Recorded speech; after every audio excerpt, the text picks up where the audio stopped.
Hi friends, நெஞ்சத்தைக்கு இல்லாதே சீரியலில் நாளைக்கான episode ப்ரோமோவில் என்ன நடக்க போகுதுன்னா, ராமகிருஷ்ணன் மண்டபத்துடைய மேனேஜர் கிட்ட அந்த ஏசியை சரி பண்ணியான்னு சொல்ல, சார் அதெல்லாம் முடியாது சார், கரண்ட் வேற கட் ஆயிடுச்சுது, நீங்கள் வேணா இந்த மினி ஃபேனை கொண்டு போய் உங்கள் மாப்பிள்ளை கிட்ட கொடுங்க, இதுலேருந்து நல்ல ஜில்லுன்னு காற்று வரும்னு சொல்ல, அதை கேட்டு ராமகிருஷ்ணன் கோவமாக கிளம்புறாரு.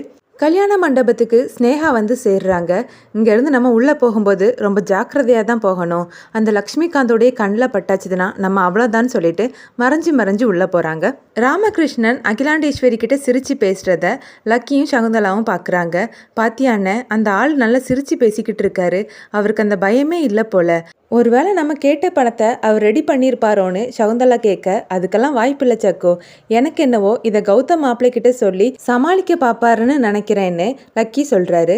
இல்லைண்ணே, அதுக்கெல்லாம் வாய்ப்பில்லை, இது மிடில் கிளாஸ் ஃபேமிலி, ரோஷத்துக்கும் தன்மானத்துக்கும் குறவே இருக்காது.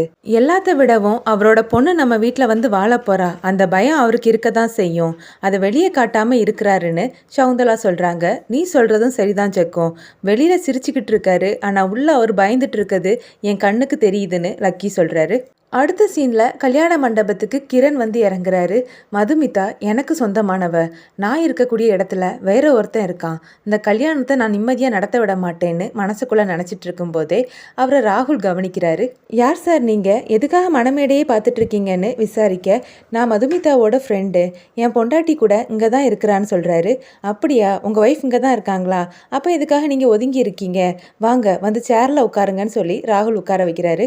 கிரண் அவரோட மனசில் இந்த கல்யாணத்தை எப்படியாவது தடுத்து நிறுத்தி ஆகணும், எங்களோட காதல் கதையை யார்கிட்ட சொன்னால் இது பிரச்சனை ஆகும்னு சொல்லி சுற்றி பார்க்குறாரு. அவர் இருக்கிறத அதித்தி கவனிச்சிடுறாங்க. உடனே ஸ்ருதி கிட்ட போய், கிரண் இங்கே வந்திருக்காரு, அவரை மட்டும் அம்மா பார்த்தாங்கன்னா பெரிய பிரச்சனை ஆயிருக்கான்னு சொல்ல, ஸ்ருதி கிரண் கிட்ட கோவப்படுறாங்க. நீ எதுக்காக இந்த கல்யாணத்துக்கு வந்திருக்க, அதான் ரேணுகா ஆண்டி இந்த கல்யாணத்துக்கு நீ வரக்கூடாதுன்னு சொன்னாங்கல்ல, அதுக்கப்புறமும் மான ரோஷத்தெல்லாம் விட்டுட்டு இங்கே வந்திருக்க, நீ எதுக்காக இங்கே வந்திருக்கன்னு எனக்கு நல்லாவே தெரியும், மதுமிதா கல்யாணத்தில் பிரச்சனை பண்ணலாம் தானே வந்திருக்க, உன்னால் இந்த கல்யாணத்தில் ஏதாவது பிரச்சனையாச்சுது, நான் உன்னை சும்மா விட மாட்டேன்னு சொல்ல, கிரண் ஸ்ருதி கிட்ட கோவப்பட்டுட்டு அங்கேருந்து கிளம்பி போகிறாரு.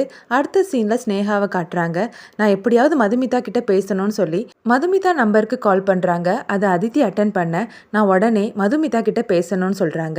எங்கள் அக்காவுக்கு இன்னைக்கு கல்யாணம், அவள் மணமேடையில் இருக்கிறா, என்னால் இப்போ ஃபோனை கொடுக்க முடியாதுன்னு அதித்தி சொல்ல, தயவு செஞ்சு கொடுங்கன்னு ஸ்னேகா எவ்வளவோ பேசி பார்க்குறாங்க.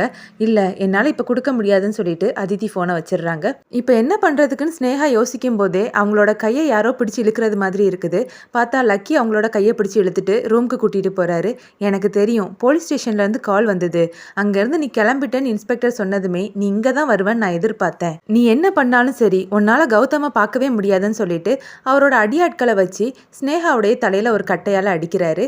அப்புறமா ஸ்னேகா மயங்கி விழ, இந்த ரூமில் போட்டு இவளை அடைச்சி வைங்கடான்னு சொல்லிட்டு போகிறாரு. எல்லாருக்குமே வேர்த்து கொட்டுது. சகுந்தலாவும் லக்கியும் அதை ஒரு பிரச்சனையை ஆக்கிடலான்னு சொல்லி பேசுகிறாங்க.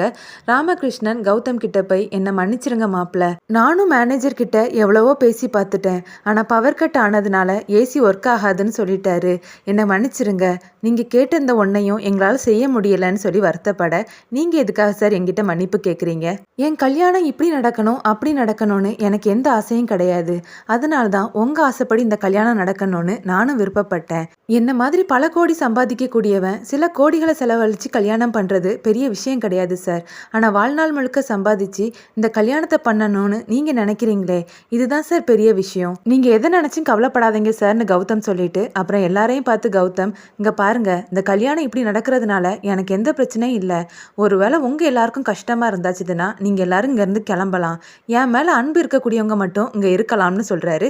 அதை கேட்ட சந்தோஷம் அப்பர்னாவும் ரொம்பவே சந்தோஷப்படுறாங்க. அகிலாண்டேஸ்வரி கௌதம் கிட்ட, நீ சொல்கிறது தான் சரி கௌதம், இங்கே பாரு சகுந்தலா, கௌதம் மேலே நீ உண்மையான பாசம் வச்சுருந்தா இந்த கல்யாணத்தில் இருக்கலாம், இல்லைனா நீயும் கிளம்பி போன்னு சொல்ல, இல்லை அத்தை, கௌதமுடைய கல்யாணம் தான் எனக்கு முக்கியம்னு சொல்லிட்டு சகுந்தலா நிற்கிறாங்க. மயக்கத்தில் இருந்து ஸ்னேகா கண்மொழிச்சு பார்க்குறாங்க. அப்புறமா அங்கே இருக்கக்கூடிய கதவை தட்டி பார்க்குறாங்க. கதவை தரங்கன்னு சொல்ல யாருமே வரலை. அப்புறமா ஸ்னேகா ஃபோன் எடுத்து அதித்திக்கு கால் பண்ணுறாங்க. உடனே நான் மதுமிதா கிட்ட பேசணும்னு சொல்ல முடியாதுன்னு அதித்தி சொல்கிறாங்க. இப்போ நீ ஃபோனை கொடுக்க போறியா இல்லையான்னு ஸ்னேகா கோவமாக கத்த, சரி நான் கொடுக்குறேன்னு சொல்லிட்டு அதித்தி ஃபோன் எடுத்துகிட்டு மது கிட்ட போகிறாங்க. அக்கா உனக்கு தான் ஃபோன், பேசுன்னு சொல்லி அதித்தி கொடுக்க, மதுமிதாவும் வாங்கி ஹலோன்னு சொல்ல இந்த எபிசோட் முடியுது.